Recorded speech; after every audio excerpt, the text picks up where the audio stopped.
Now, depending on the procedure that you've just completed, you could have one of or all of these items on your table.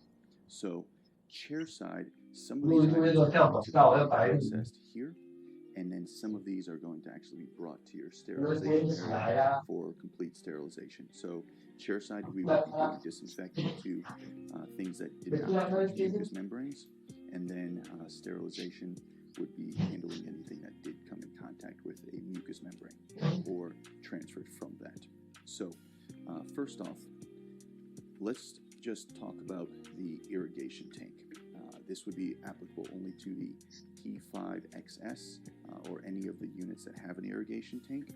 So if you're using any medicaments in here, you're going to want to remove the tank, dump out the medicaments, put tap water in or some fresh water.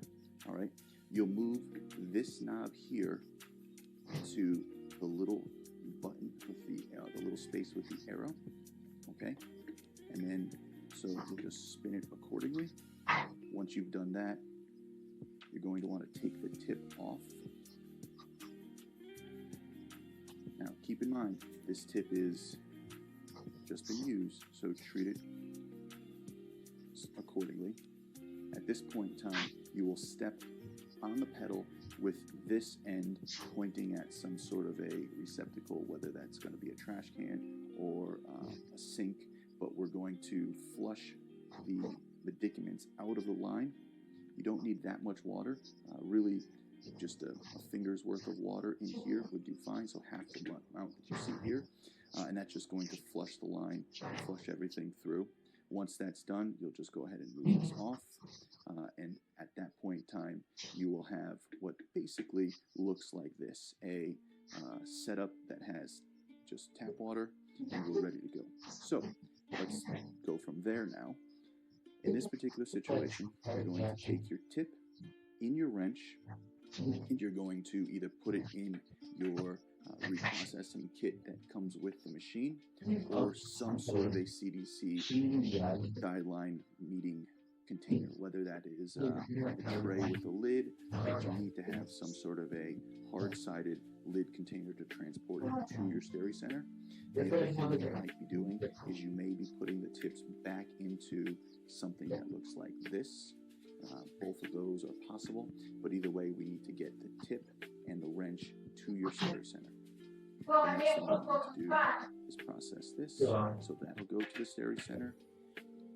These as well will go to the Steri Center. These are all items that have come in contact with soft tissue, mucous membrane, either directly or indirectly. Okay, this wrench here is another thing that if you use this wrench, you would want to take that to your sterilization area. So basically, these items here go to the sterilization area. Here, we can process directly at the chair. So what we have here is you have your knob, your dial selection knob for your power. This can be removed, this can be removed, and this can be removed. It's best to pull this straight up, push this straight down. If you turn, it can kink the O-rings. You'll go ahead and you'll dump out the tap water, or dump out whatever you're using. And then this whole surface area, this knob, this lid, and this container can be wiped down with a disinfectant wipe. Now, make sure that you follow the manufactured recommendations for the wipe. So if your wipe has a kill time of 60 seconds, you'll want to make sure that the surface stays wet for 60 seconds.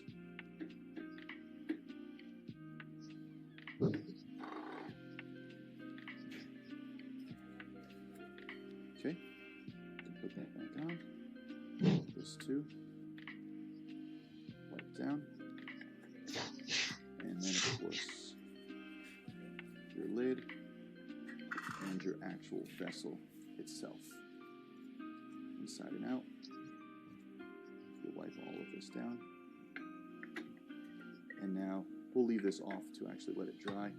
But now we're going to want to go ahead and Once we've processed this, take this to your sterilization area, and we're going to sterilize that. This has been disinfected. This can now be sterilized. One other thing too, we'll go ahead and disinfect the tubing. So just run your like so. Be mindful not to get any liquids in here. If you do get liquids in here, or, for example, the back end, just go ahead and take your syringe and you just blow out to make sure that you don't have any water that accumulates in there because it could interfere with the connections when you put them together. So let's go ahead and sterilize. All right, so we're here in the Steri Center, and these are the items we brought in. Now let's talk about what we can and cannot do with some of these. So there are some of these items that we cannot put into an ultrasonic or an instrument washer. That would be the handpiece itself. The handpiece is actually made up of a few different components. You have your nose cap, you have your light guide, and you have your LED light ring. And of course, you have the body of the handpiece. So the body of the handpiece, the light guide, and the light ring, these three items cannot be placed into an instrument washer or an ultrasonic. What an instrument washer and an ultrasonic do is simply free the different items of debris. So they're cleaning. It's a cleaning step. So we are still going to want to clean that. You can hand clean this in the sink. You're going to want to brush it off. All of these items, we'll need to make it free of debris before we autoclave them. But these cannot go into an ultrasonic. These cannot be submerged. The nose cone can be submerged and go into an ultrasonic or an instrument washer. The wrench and the tip can. Your little holders for your handpiece, those can. And then, of course, finally, your flat wrench, your metal tip holder, and your cassette. So I would personally not submerge this in an ultrasonic. This would best be used to kind of rinse it off and make it free of debris. But everything you see right here can go into your ultrasonic. All right? So let's just say that these have gone in and have all of these items have now been processed either through an ultrasonic or an instrument washer. And now we're at the next step, which is moving it to sterilization. From here, we have a few different ways that we can do that. One, you can have the tips, up to 6 tips, sitting in this whole thing